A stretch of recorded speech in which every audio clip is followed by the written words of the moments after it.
Ngayong Paris 2024 Olympics, 4 na Filipino gymnasts ang ating magiging pambato na susubukang makakuha ng Olympic medal. Kilalanin natin sila sa ulat ni Daryl Oclares.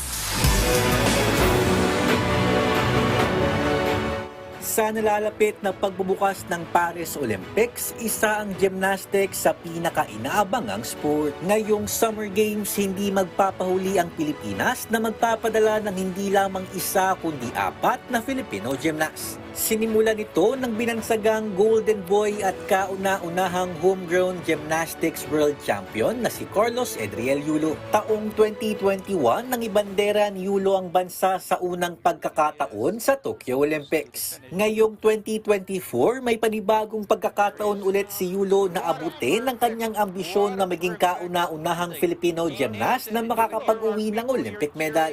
Nabanggit ko rin po sa mga interview ko na revenge po yung magiging Olympics ko. Sa next na stage po, nung sa Tokyo po. Pero this time parang more on, mas maibigay ko, mas ma-deliver ko yung performance na gusto kong ibigay talaga sa araw na yun.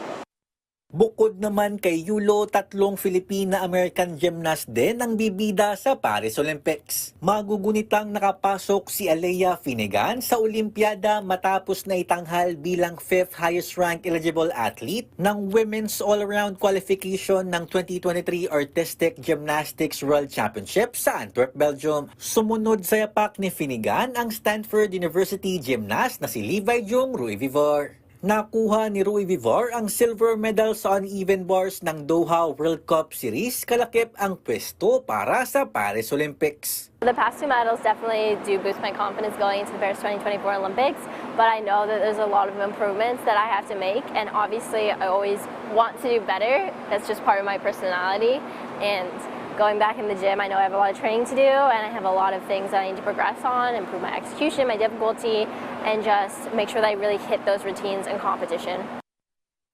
Nito namang nakaraang Mayo, isang Pinay gymnast pa ang humabol at nakamit ang kanyang pangarap na maging isang Olympian. Sumalang si Emma Malabuyo sa individual all-around event ng Women's Artistic Gymnastics Asian Championship sa Tashkent, Uzbekistan. Dito siya nakapagbulsa ng bronze medal pati na rin ang inaasam niyang pwesto sa Olympiada matapos siyang itanghal bilang highest rank eligible athlete na pasok sa Paris Olympics. Dahil sa naging tagumpay ni Yulo, Finnegan, Ruivivar at Malabuyo, ito na ang pinakamalaking delegado ng bansa sa gymnastics mula noong 1964 Tokyo Olympics.